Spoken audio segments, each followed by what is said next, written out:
Hello hello. शुरू करें।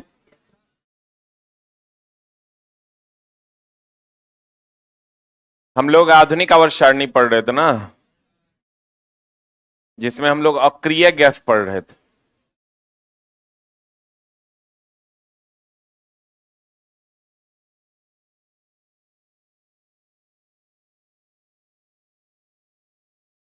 अक्रिय gas.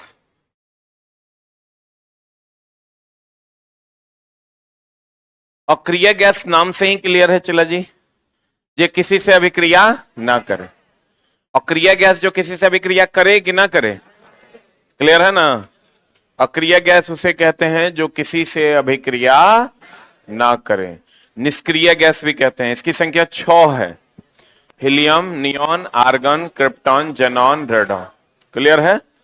Helium, neon, argon, krypton, xenon, radon, ये क्या है? अक्रिय गैस है। कौन गैस है? तो इसकी संख्या चला कितनी है? 6। ये है अक्रिय गैस। ये जो लास्ट वाला है ये खोज होना बाकी है, इसकी खोज अभी तक हुई नहीं है। तो अक्रिय गैस कौन कौन हो गया? हीलियम 1 2 3 4 5 6। अब चला, अक्रिय गैस को सबसे राइट साइड में रखा गया है, दाएं की बाएं? सबसे दाहिने साइड में रखा गया है। और इसके सबके बाह्यतम कक्षा में 8 इलेक्ट्रॉन होता है। सबके बाह्यतम कक्षा में कितने इलेक्ट्रॉन? 8 इलेक्ट्रॉन होते हैं। सबके बाह्यतम कक्षा में 8 इलेक्ट्रॉन होते हैं, हीलियम को छोड़कर। हीलियम ले लीजिए, नियॉन ले लीजिए, आर्गन ले लीजिए। तीनों को एग्जांपल लीजिए। 2 10 18। आप इलेक्ट्रॉनिक कॉन्फ़िगरेशन लिखना जानते हैं। 2 8 8 18। तो यहां अगर लिखेगा तो 2 हो जाएगा, ये लिखेगा 2 8 हो जाएगा, ये हो जाएगा 2 8 8 हो जाएगा। होगा? बोलिए। तो बाह्यतम कक्षा में कितने इलेक्ट्रॉन है? कितने? 8 ना। बाह्यतम कक्षा में 8 इलेक्ट्रॉन है, लेकिन हीलियम के बाह्यतम कक्षा में 2। तो आपको पता है संयोजी इलेक्ट्रॉन जो होता है वो बाह्यतम कक्षा का इलेक्ट्रॉन होता है।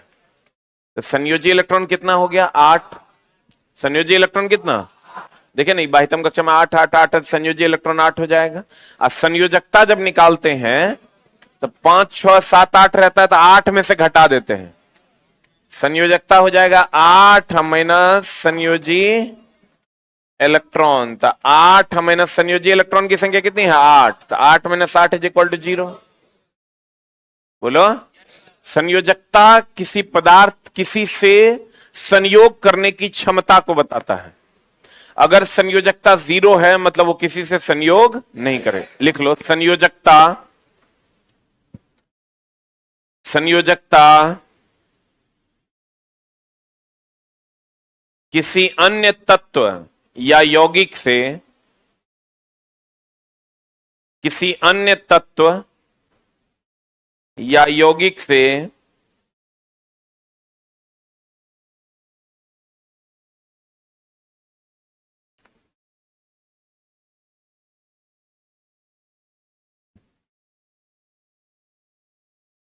किसी अन्य तत्व या यौगिक से संयोग करने की क्षमता को बताता है।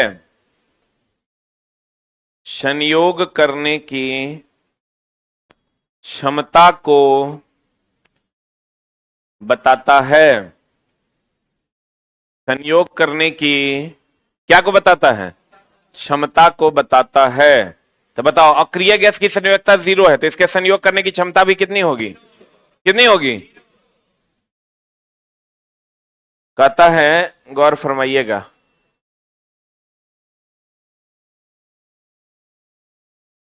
अक्रिय गैस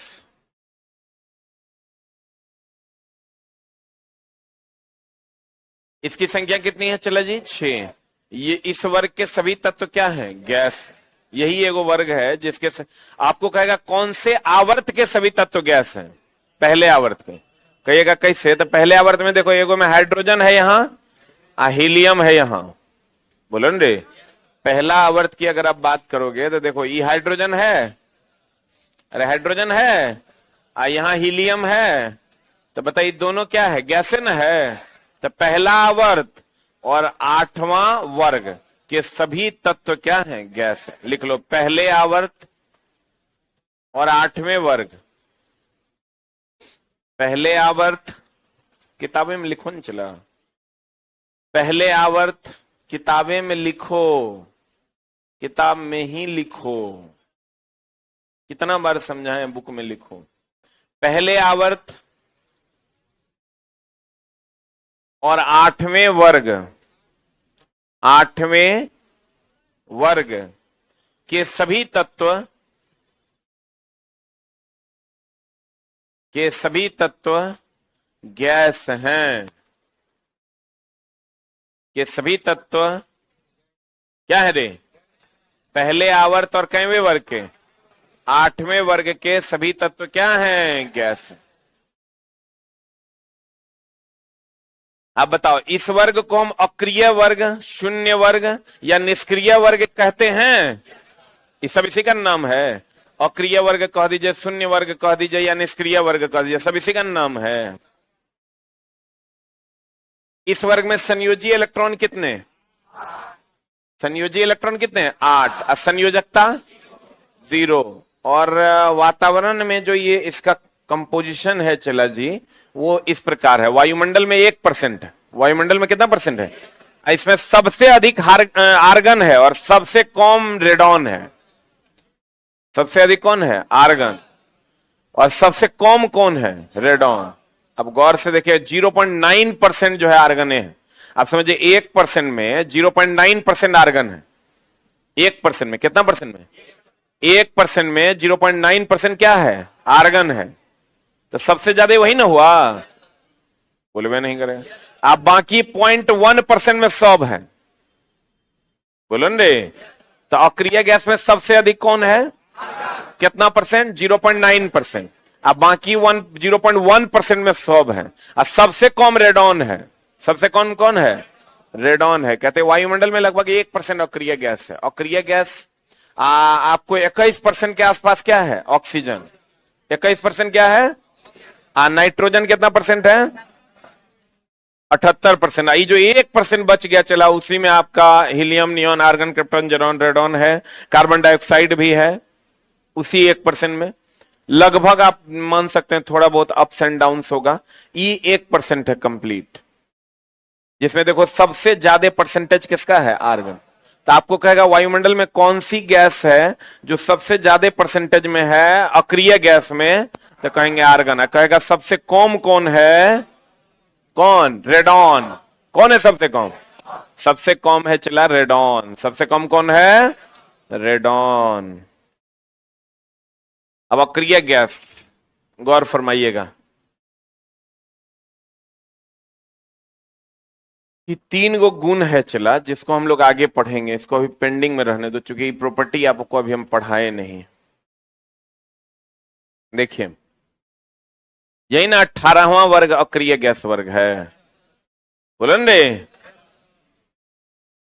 हीलियम कौन चला? हीलियम का अंतिम इलेक्ट्रॉन की अगर हम बात करें तो हीलियम होता है 2 होगा तो 1s2 ना होगा। हीलियम होगा 2 तो कितना होगा? 1s2। अंतिम इलेक्ट्रॉन किस में गया? इसको होना चाहिए था s ब्लॉक में, लेकिन यह है किस ब्लॉक में? ये तो p ब्लॉक में है हो। यह है p ब्लॉक में। क्यों? क्योंकि इसका गुण अक्रिय गैसों के गुण से मिलता था। इसको अक्रिय गैस की श्रेणी में रख दिया गया जबरदस्ती। ये भी ड्रॉबैक है। कोई अगला हो सकता आएगा और वो इसको सुधार के चला जाएगा, लेकिन चला अभी तक इसको सुधारने की हिम्मत किसी में नहीं हो। 1913 से अब देख लो कितना साल हो गया, लगभग हमको लगता है 110 साल हो गया। नहीं हो गया? 110 साल में आज तक कोई इसके पोजीशन को सुधार नहीं पाया। हाइड्रोजन और किसके? हीलियम। एस ब्लॉक का सदस्य है, लेकिन ये अक्रिय होने के कारण किस ब्लॉक में है? किस ब्लॉक में है? पी ब्लॉक में। इसके बाह्यतम कक्षा में केवल कितने इलेक्ट्रॉन है? 2 इलेक्ट्रॉन। कितने इलेक्ट्रॉन है? बाकी सभी अक्रिय गैस के बाह्यतम कक्षा में कितने इलेक्ट्रॉन है? 8। जब भी चला आप समझिए किसी भी देश का विकास होना है, उसमें सबसे इंपॉर्टेंट रोल अगर किसी चीज का होगा तो साइंस एंड टेक्नोलॉजी का हो। किसी नेता फेता का कोई रोल नहीं। सब नेता कंट्रोल कर सकता है, सिस्टम को अपने हिसाब से चला सकता है, लेकिन अगर देश का विकास होना है तो उसके लिए साइंटिस्टों का आगे आना जरूरी है। तुम देखो बिहार में कहीं है जहां से साइंटिस्ट बना जा सकता है? साइंटिस्ट की तो प्रॉपर वे में हमको लगता है साइंटिस्ट वो एक कोर्स बना देना चाहिए, उससे ग्रेजुएशन होना चाहिए, टॉप क्लास के टीचर्स होने चाहिए उसमें, ताकि बच्चे वेल डेवलप्ड ब्रेन लेकर आए और चीजों को इतना मिनिमाइज कर दें कि कम सोर्सेस में ज्यादा आउटपुट निकल सके और चीजें फिर बहुत आसानी से हम लोग विकासशील से विकसित की ओर चले जाएंगे। हम लोग वैसे लोगों को चुन लेते हैं जिनको चला या तो बंदूक की ताकत पे वो राज करते हैं। अभी भी तुम कहो तो बहुत सारे नेता मंत्री लोग हैं जो जबरदस्ती डरा धमका के ले लेते हैं वोट। सब का वही हाल है, या जातिवाद के नाम पे वोट लेते हैं, जिसके कारण देश का विकास नहीं हो रहा है। इसीलिए लोग कहते हैं पढ़े लिखे लोगों को वोट देने से ही देश का क्या होगा, विकास होगा। आप जितने भी तत्व हैं चला, सब में अभी बहुत सारा काम होना बाकी है जो कि नहीं हो रहा है, कोई नहीं कर रहा है, सब जगह वही हाल है। अमेरिका चले जाओगे तो वहां भी अब बहुत सारा चीज डेमोक्रेटिक जब से हुआ है, लोग अपने में लड़ रहे हैं, वहां भी वोटिंग के लिए लोग लड़ रहे हैं। रसिया का वही हाल है, चाइना ये उल्टे खुराफातिये करने में लगल है। तो कोई सही तरीके से, इटली वगैरह है उधर, इटली चले जाओ तुम, जर्मनी चले जाओ, वो सब नए नए हथियार बना रहे हैं। परमाणु सबसे अभी ये जो युग है, ये खास करके 2000 से 2023 तक का या आगे 2030 तक का जो युग होना है, ये परमाणु युग के नाम से जाना जाएगा। फिर ये युग शांत हो जाएगा, जैसे सब जब बना लेगा, सबको पर्याप्त हो जाएगा कि इतना से हम पूरा विश्व उड़ा सकते हैं, तब तक बनाते रहेगा। और जब बना लेगा तो ये समझो कि कंप्लीट इस युग में पिछले 10 साल से 15 साल से हम भी देख रहे हैं, कंप्लीट परमाणु हथियार ही बनाए जा रहे हैं, बाकी कुछ किसी चीज का कोई शोध नहीं हो रहा है। तुम भी सुनता होगा न्यूज वगैरह में भी, फलना मिसाइल का परीक्षण किया गया, सुनता है कि नहीं? कभी नहीं सुनता होगा फलना मेडिसिन का परीक्षण हुआ है, कभी सुना है? फलना माइक्रो प्रोसेसर का परीक्षण हुआ है, कभी नहीं सुनेगा। क्यों? क्योंकि भैया हम लोग परमाणु युग में जी रहे हैं। यहाँ खाली सब एक दूसरे को से बचने के लिए, जो शांति प्रिय देश है वो बचने के लिए, जो चला मार धाड़ वाला देश है वो मारने के लिए परमाणु बम का आविष्कार कर रहा है, मिसाइल्स का आविष्कार कर रहा है। हम लोग भी उस दौड़ में पीछे नहीं है, हम लोग भी बहुत आगे हैं। हम लोग भी डेली कुछ ना कुछ परीक्षण कर लेते हैं, भले ही हमसे होता नहीं है। हम लोग अनाधून खरीदिए लेते हैं। अभी तुम समझो, मतलब जो काम 1000 टका में होना है, वो जब हम लोग खरीदते हैं तो वो काम 1 लाख रुपए में हो रहा है। और 1 लाख रुपए में हो रहा है, वो अपनी टेक्नोलॉजी हमको देता भी नहीं है। वो कहता सिर्फ आप ऑपरेट कर सकते हैं। जैसे तुम अगर मान लो फ्रांस से कोई चीज खरीदते हो तो वो आपको अपनी टेक्नोलॉजी नहीं देता है, वो कहता सिर्फ आप इसको ऑपरेट कर सकते हैं। आप ऑपरेट भी कर सकते हैं तो इतना मतलब एडवांस वर्जन है कि ओकरा अगर मन करेगा कि एकरा लॉक कर देना है तो लॉक कर देगा, समय आने पर तुम उसको ऑपरेट भी नहीं कर पाओ। अगर ओकरा लग जाए कि हमको इसको ऑपरेट नहीं करने देना, ये मेरे लिए हानिकारक है, तो वो अपना चीज बचा के रखता है और वो उसको लॉक कर देगा। न चलेगा, न हिलेगा, न डोलेगा, ऐन मौका पे मारे जाओगे। जो स्थिति हम लोग कहते हैं, आज हमने फ्रांस से इतने मिसाइल्स खरीदे नहीं है, 1000 का सामान 1 लाख में लिए। आज जबरदस्ती मीडियाबाजी हो रहा है। अब वही हम लोग बनाएंगे चला तो उतना कम में बन जाएगा, लेकिन उसके लिए तो वो डिपार्टमेंट होना चाहिए जहां काम होता हो। टैलेंटेड लोग जो टैलेंटेड है वो नासा चले जाते हैं, वो हमारे लिए काम ही नहीं करते हैं। तो कहते हैं इसके बाह्यतम कक्षा में कितने इलेक्ट्रॉन है? 2, और बाकी सभी अक्रिय गैस के बाह्यतम कक्षा में कितने इलेक्ट्रॉन है? 8। सभी गैसों में इसका क्वथनांक बिंदु सबसे क्या होता है? कम होता है। मतलब ये जल्दी खौल जाता है। क्यों? क्योंकि ये किसी से अभिक्रिया करता नहीं, किसी से जुड़ा हुआ रहेगा तब ना टूट के खोलने में टाइम लगेगा। किसी से जुड़ले नहीं है तो टूटने में भी टाइम नहीं लगता। ऑलरेडी एक बात बताओ, पत्थर जल्दी लोहा जल्दी खोलेगा कि पानी? काहे लोहा लेट से खोलेगा? क्योंकि लोहा के बंधन बहुत मजबूत हैं, इसलिए वो लेट से खोलेगा। एक ई केकरो साथ बंधने नहीं बनाता है। जैसे मेरे दोस्त, अगर हम क्वथनांक का मतलब होता है खोलना, क्वथनांक का मतलब क्या खोलना। तो बता, लोहा का ज्यादा क्वथनांक कि पानी का? किसका ज्यादा क्वथनांक? लोहा का ना। काहे? क्योंकि इसके बंधन मजबूत हैं, ये एक दूसरे से जुड़ा हुआ है मजबूती से, ये जल्दी टूट के खोलेगा नहीं। अब पानी के बंधन कमजोर हैं लोहा के बनस्पत, ये जल्दी खोलेगा। इसका मतलब ये हुआ कि अक्रिय गैस तो किसी के साथ बंधने नहीं बनाता है। बोलो, अक्रिय गैस किसी के साथ बंधन बनाता है क्या? अक्रिय गैस किसी के साथ बंधन नहीं बनाता। जब वो किसी के साथ बंधन नहीं बनाता है तो उसका क्वथनांक कम होता है। बोलवे नहीं करेगा। अक्रिय गैस किसी के साथ बंधन नहीं बनाता तो उसका क्वथनांक क्या होता है? कम होता है, जल्दी खोल जाएगा। आ जाए हीलियम का उपयोग, वायुयान के टायर में चला हीलियम का उपयोग होता है। कहां यूज होता है? आपको हो गया ऐसा क्यों सर, इसमें और गैस भी तो भरा जा सकता है। हीलियम चला न जलता है न जलने देता है, तो चूंकि इसका स्पीड बहुत ज्यादा होता है, 150-200 स्पीड पे ये चलता है, तो फ्रिक्शन के कारण इसमें आग नहीं लग सकता है। क्यों? क्योंकि इसमें कौन गैस भरा हुआ है? हीलियम। तो वायुयान के टायर में हम लोग हीलियम गैस भरते हैं। और चला हीलियम गैस निष्क्रिय होने के कारण ये भरा जाता है, हल्का भी ना होता है, तो वायुयान के टायर में ही मेनली भरते हैं। अस्पताल में कृत्रिम रूप से सांस लेने में ऑक्सीजन के साथ इसी का प्रयोग होता है। ऑक्सीजन हम लोग सांस में लेते हैं ना, तो अस्पताल में सांस लेने के लिए ऑक्सीजन के साथ हम लोग किसका उपयोग करते हैं? हीलियम। गोताखोर सांस लेने के लिए किसका उपयोग करते हैं?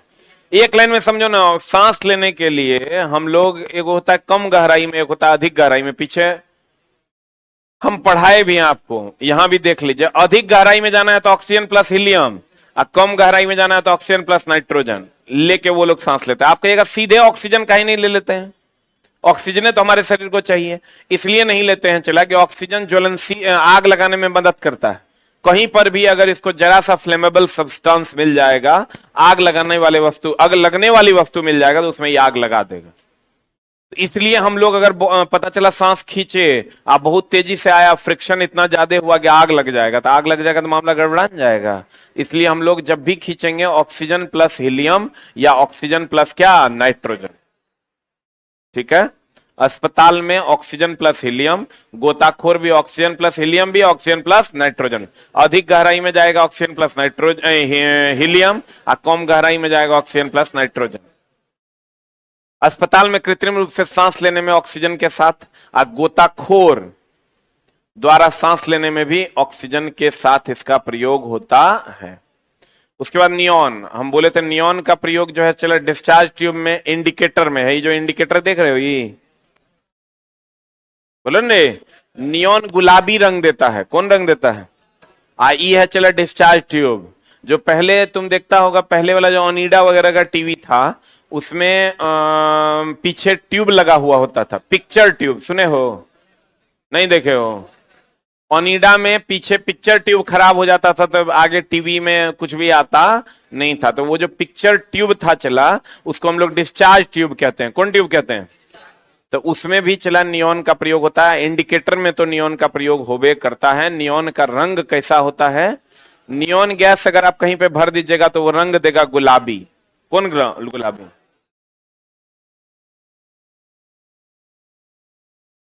देखो, ये इंडिकेटर में होता है।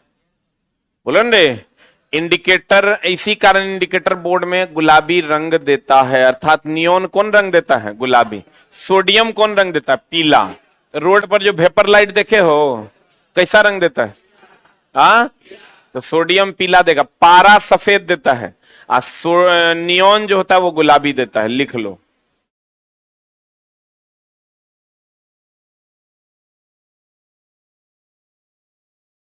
लिखिएगा।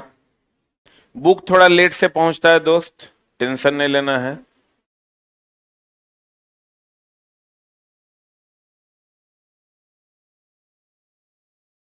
लिखिएगा।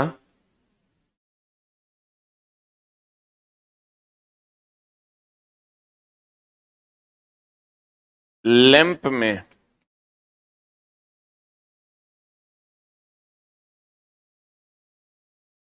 नियॉन गुलाबी रंग देता है, सोडियम पीला रंग देता है, पारा सफेद रंग देता है।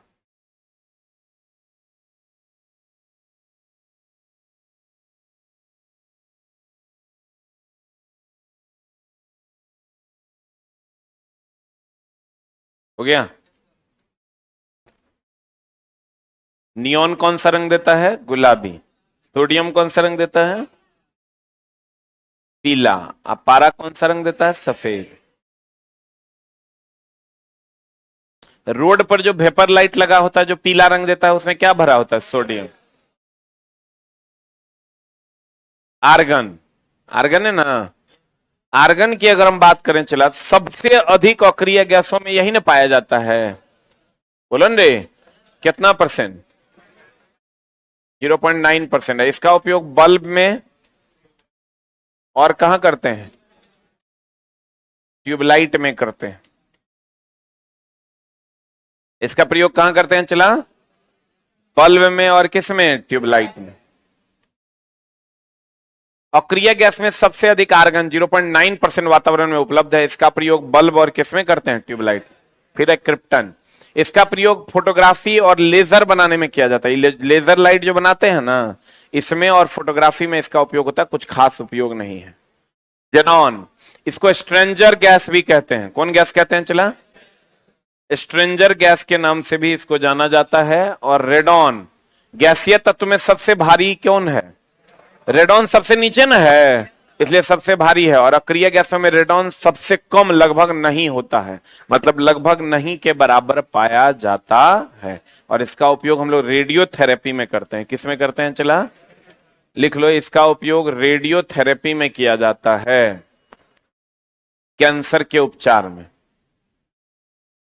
इसका उपयोग रेडियोथेरेपी में किया जाता है, कैंसर के उपचार में। इसका उपयोग रेडियोथेरेपी में किया जाता है, कैंसर के उपचार में।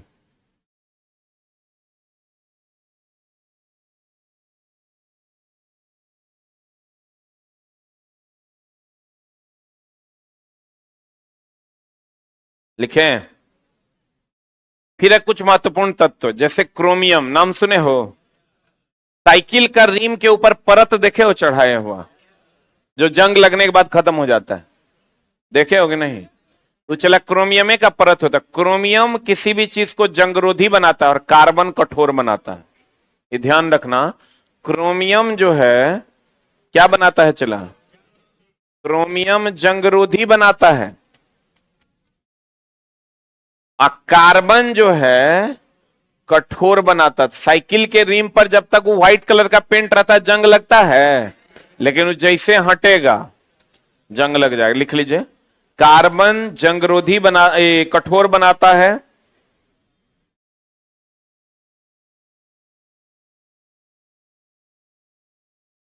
क्रोमियम क्या बनाता है? जंगरोधी। अब जंगरोधी में भी चला क्रोमियम का भी यूज होता है और निकेल का भी। अगर आप जंगरोधी की बात करिएगा तो जंगरोधी में दो चीजों का यूज होता है।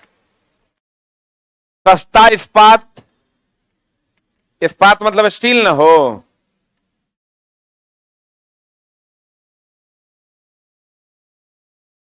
सस्ता इस्पात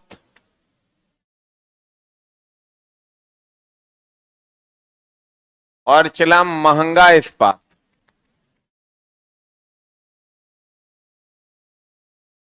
सस्ता इस्पात में क्रोमियम का यूज होता है जंगरोधी बनाने के लिए। क्रोमियम जंगरोधी बनाता। महंगा इस्पात में निकेल जंगरोधी बनाता।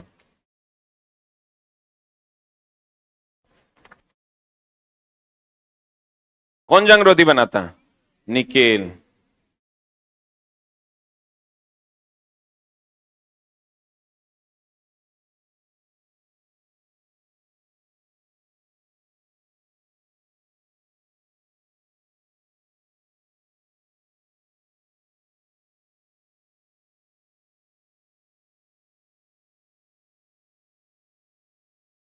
हो गया।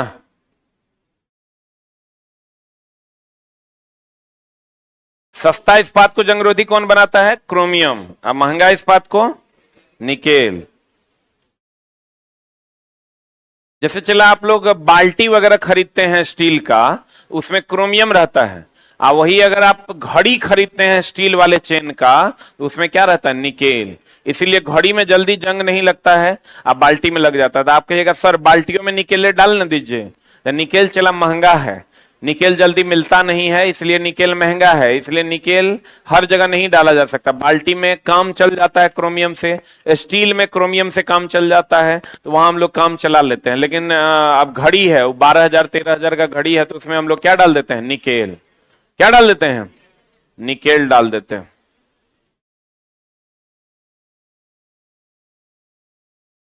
साइकिल के रिम पर परत चढ़ाकर हम लोग जंगरोधी बनाते हैं, किसके द्वारा? कठोर बनाने के लिए किसका यूज करते हैं? कार्बन। कठोर बनाने के लिए कार्बन का यूज करते हैं। अब आयरन, आयरन का नाम सुने हो? सबसे पहला प्रयोग किया गया था कॉपर, लेकिन सबसे अधिक प्रयोग किया जाने वाला धातु है आयरन।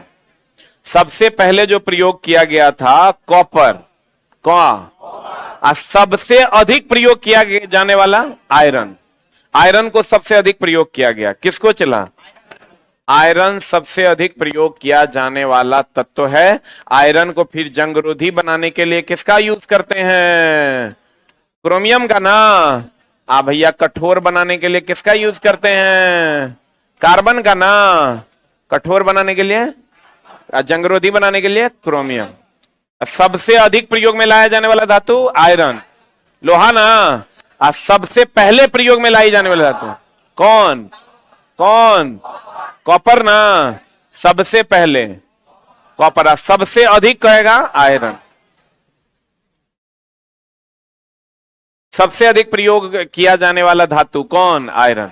लोहे को जंगरोधी बनाने के लिए क्रोमियम तथा कठोर बनाने के लिए कार्बन मिलाया जाता है। लोहे पर जंग लगता है, लोहे पर जो चला जंग लगता है, केवल ऑक्सीजन की उपस्थिति में नहीं लगेगा, केवल जल की उपस्थिति में भी नहीं लगेगा। जल में आप रख दीजिए लोहा को, जंग नहीं लगेगा। अगर जल और ऑक्सीजन दोनों मिल गया उसको तो जंग लग जाएगा। और लोहे में जंग लगना ऑक्सीकरण प्रोसेस है, क्योंकि ऑक्सीजन जुटता है, तो ऑक्सीजन का जुटना ऑक्सीकरण कहलाता है। तो लोहे में ऑक्सीजन की उपस्थिति में जंग लगता है, जल की उपस्थिति में जंग लगता है, तो यह प्रक्रिया ऑक्सीकरण है। और जंग लगने से भार बढ़ता है कि घटता है? क्योंकि ऑक्सीजन और जल उकरा में जुट जाता है, जुटने के बाद भार क्या हो जाएगा? बढ़ जाएगा। लोहे में जंग लगता है जल तथा ऑक्सीजन, जल तथा ऑक्सीजन की उपस्थिति में। लोहे पर जंग लगना क्या है? ऑक्सीकरण है। जंग का अभिक्रिया आयरन प्लस ऑक्सीजन बराबर जल की उपस्थिति में क्या बना देता है? Fe2O3, ferric oxide. इसी को चला हम लोग जंग भी कहते हैं। इसी को इंग्लिश में कोरोजन भी कहते हैं। जंग कह दीजिए या कोरोजन कह दीजिए, या इसी को हम लोग संक्षारण भी कहते हैं। इसी को हम लोग क्या कहते हैं? संक्षारण।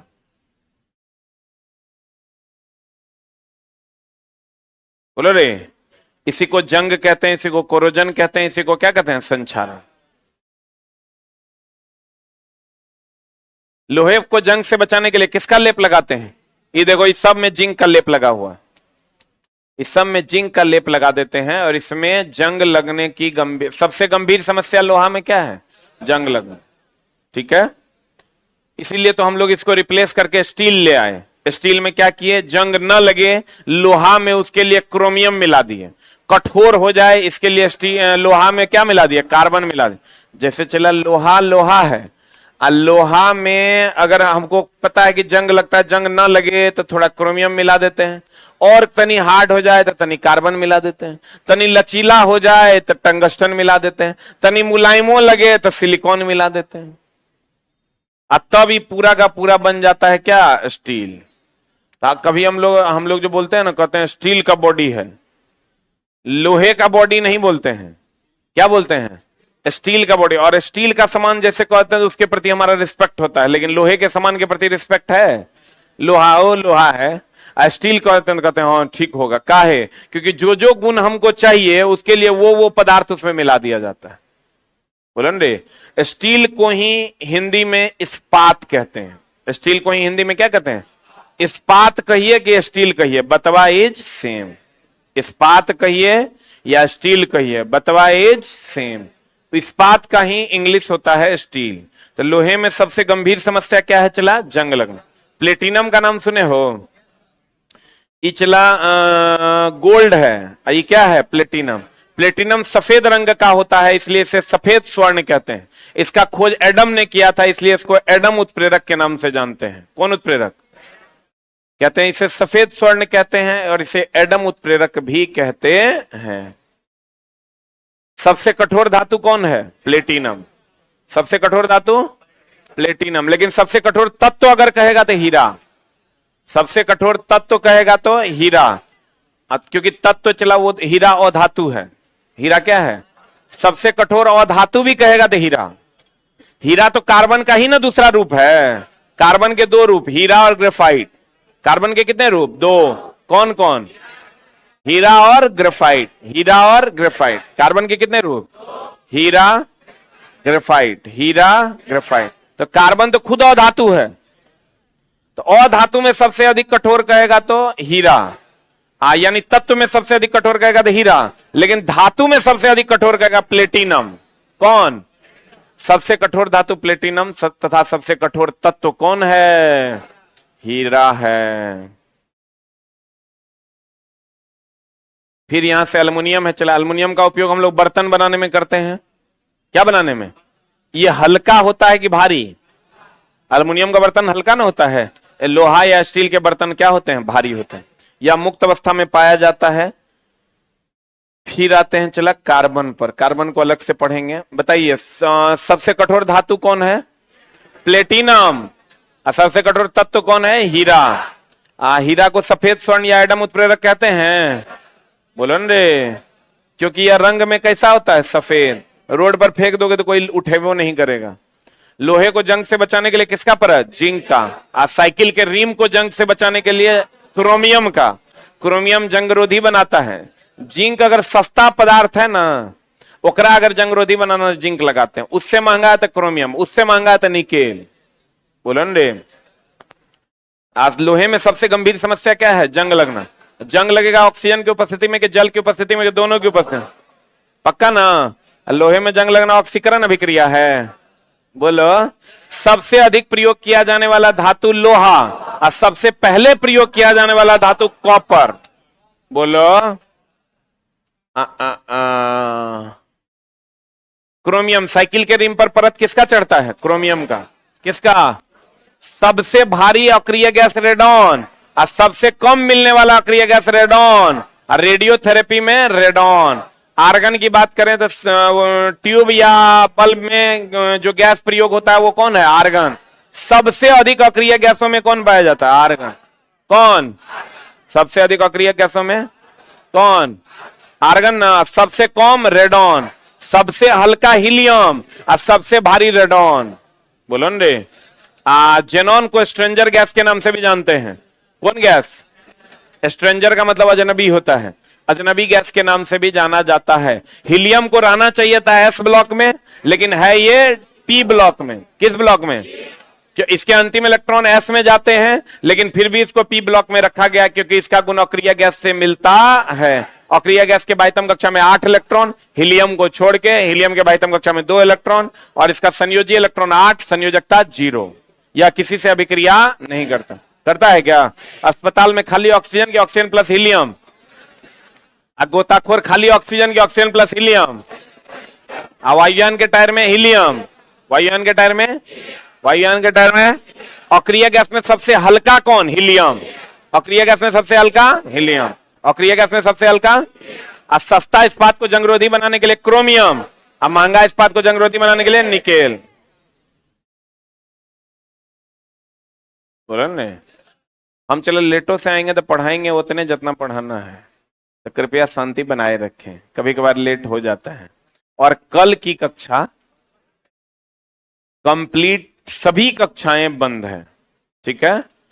लेकिन परसों से सभी कक्षाएं सुबह से ही सारा टेस्ट अपने नियमित समय पर संचालित है।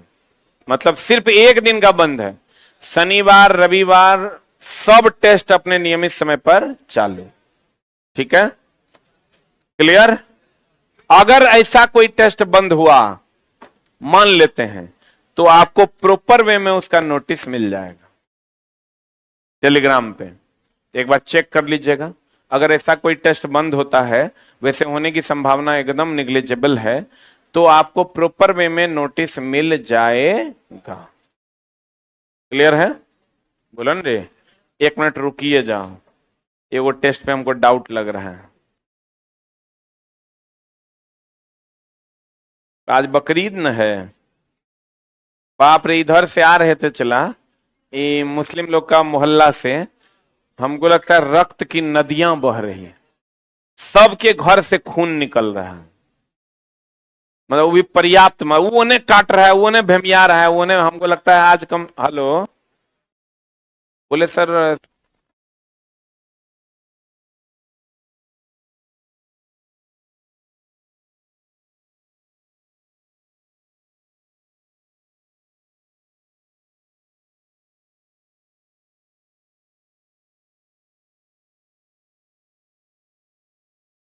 चिला जी, दीपक सर उपलब्ध हैं, इसलिए कोई क्लास डिस्टर्ब नहीं होगा।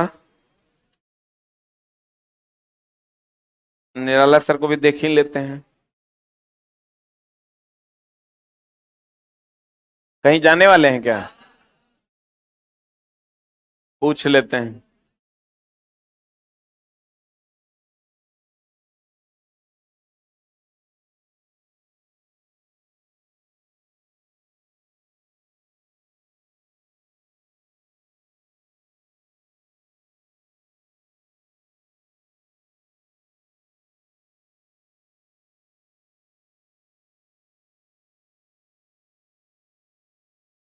सब परिवार वाला आदमी है, चलो अब रोकना भी ठीक नहीं लगता। हेलो, बोले सर शनिवार रविवार का सारा क्लास चल रहा है आपका, टेस्ट वगैरह? नहीं नहीं, टेस्ट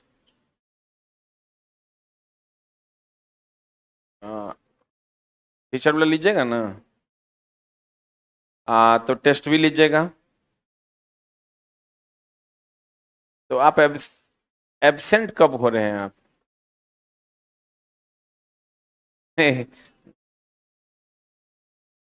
ठीक, ओके, हैं उपलब्ध हैं, सभी कक्षाएं अपने नियमित समय पर रहेगी, चला एक भी टेस्ट आपका बंद नहीं रहेगा, ठीक है। Thank you very much. आप लोग घर नहीं ना जा रहे हैं? एकदम नहीं जाना है, चला मंडे अपने टाइम से क्लास आपका चालू रहेगा। आगे की सभी क्लासेस चलेंगे, सिर्फ कल की सभी कक्षाएं